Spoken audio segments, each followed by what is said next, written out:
жаңа бір блогердің керемет әңгімесін оқыдым да. Сол енді жазып жатыр.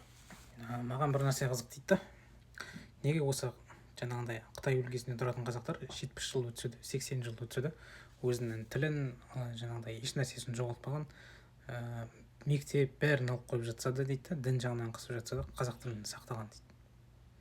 Ал СССР болмағанда, мысалы үшін 70-75 жыл өмір сүрген қазақтар сол мысалы үшін тілге қарай құрмет жасап, өзінің тілін сол қазақтар сияқты сақтай алмаған дейді.